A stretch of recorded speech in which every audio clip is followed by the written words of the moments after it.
Amen. Well, we wanted to end service a little bit differently this morning and just celebrate what God did. A couple of weeks ago down in Brownsville, Drew and Shauna were both part of the mission team that headed down to the border for a full week to do evangelism and ministry along with Ecclesia Community Church in Brownsville. And so we just wanted to spend some time this morning celebrating what God did, hearing some stories from their time with the rest of their crew down in Brownsville.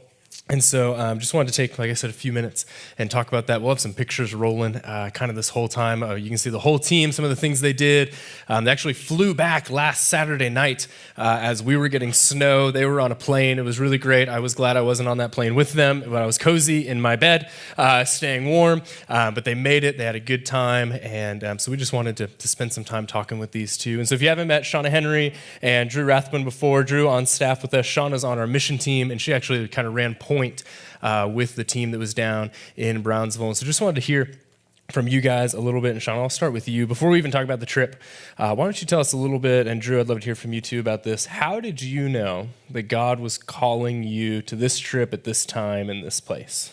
Well, I think since I joined the mission team several years ago, I feel like that was really my first call to go. And so,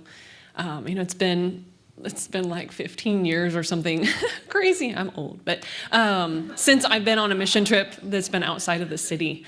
And so, just to be honest, I feel like I live a pretty cozy life. I'm, in my little corner, just comfortable doing what I do. And I think God was just asking me, are you willing to step outside of that and walk in faith and walk in obedience to that. And so that's it. I wanted to answer that call and do something hard that was way outside of my comfort zone, and that was definitely on point. So, for me, I think it was like the Lord's persistence. I was interested in going, but not really wanting to go. Have all the excuses to not go. But yeah, just kept feeling that tug, that drawing to it. And, I didn't go to the meeting about it, so I didn't know anything. And I was late signing up. But it was still the Lord saying, you need to go, you need to go.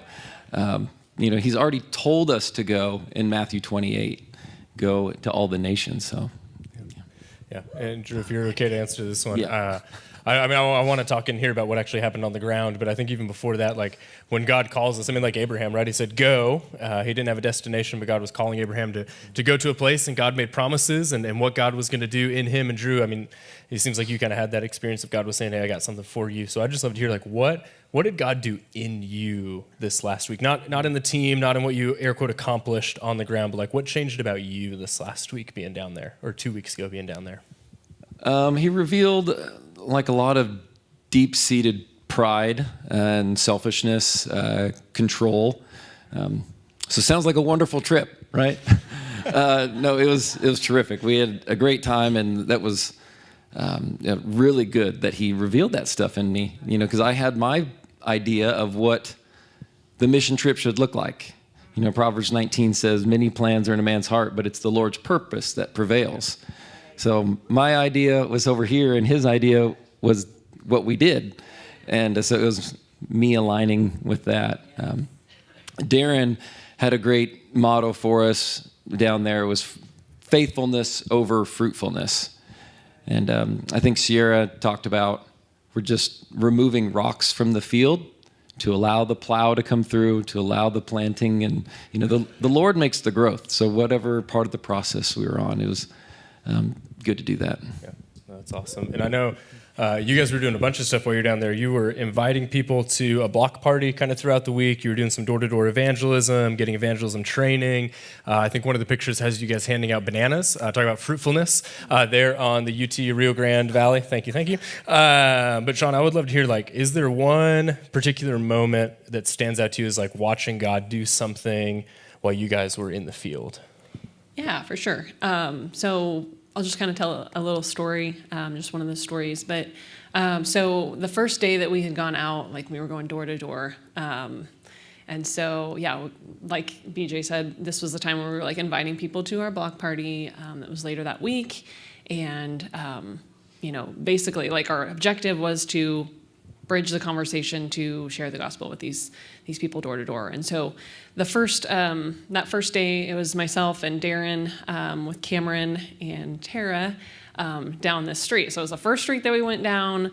We kind of gone one way, and then we were going to come circle back around. But that first, pass down that street, like it was just, we knocked on a lot of doors that nobody answered, or like we had a conversation, but it was kind of just, not like earth shattering or anything. So anyway, we're just going and we, flipped a U-ey and we're coming back around to that first house we approached, and it was the house of this little 80-year-old lady. And she ended up inviting us into her house. And so we sat there, all four of us were in her living room, having this conversation, and just kind of like the kicker of the conversation was that she could only speak in Spanish. So, fun fact, Darren speaks Spanish, and so that was really great. He was the lead conversation holder during that, but I would consider myself, I've had some Spanish in my time, and so I can kind of understand what's happening with the conversation, but I'm a mute Spanish speaker. But I'm sitting there, praying and just listening, and how amazing that was to see Darren sharing the gospel with this lady. She'd clearly never heard the story. She didn't even know the names of the first man and woman, nothing. 80 years, and so it was just wild and awesome.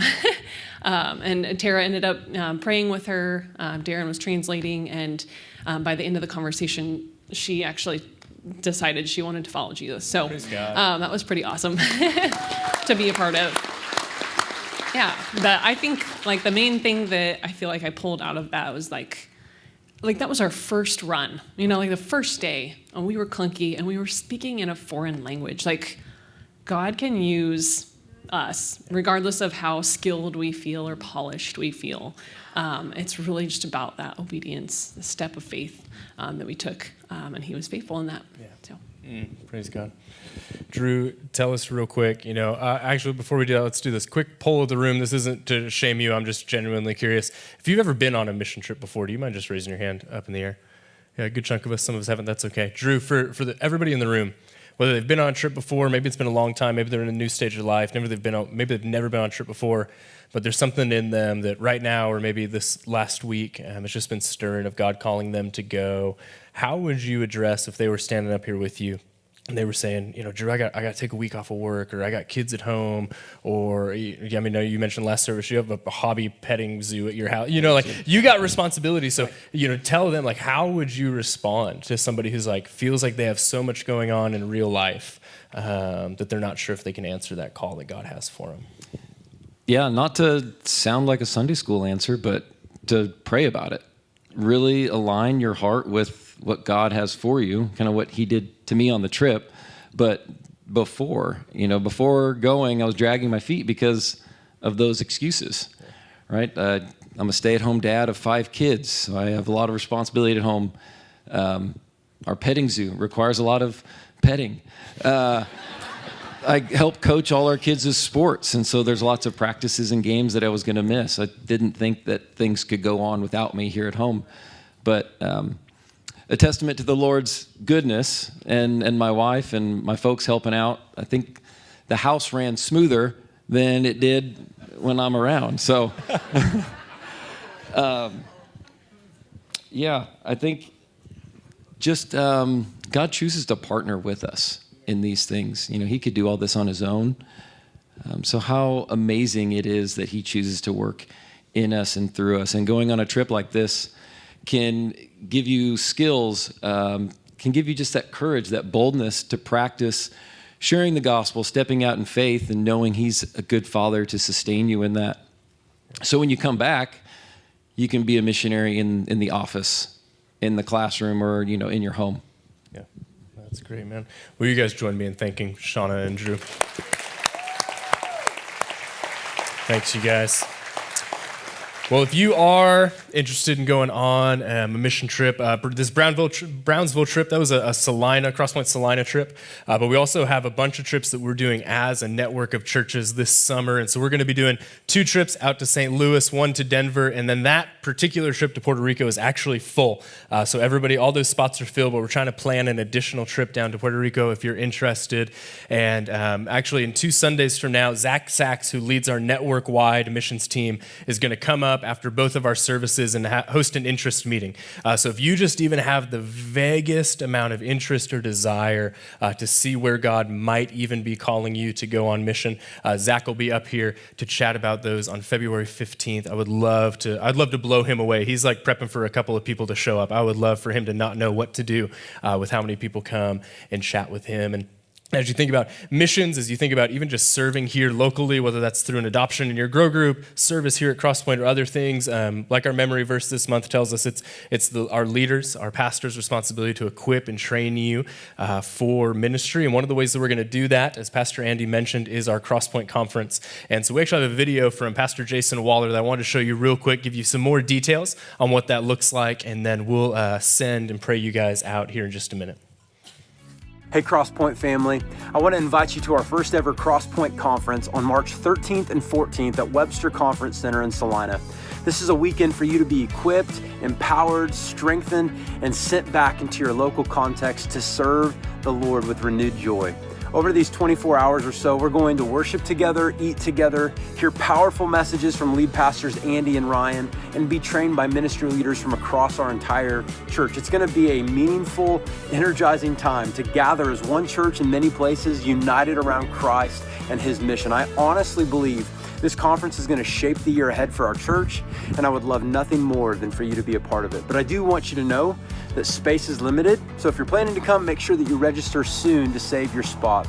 We can't wait to gather with you, to worship, to learn, and to step deeper into God's mission together. Hope to see you in March.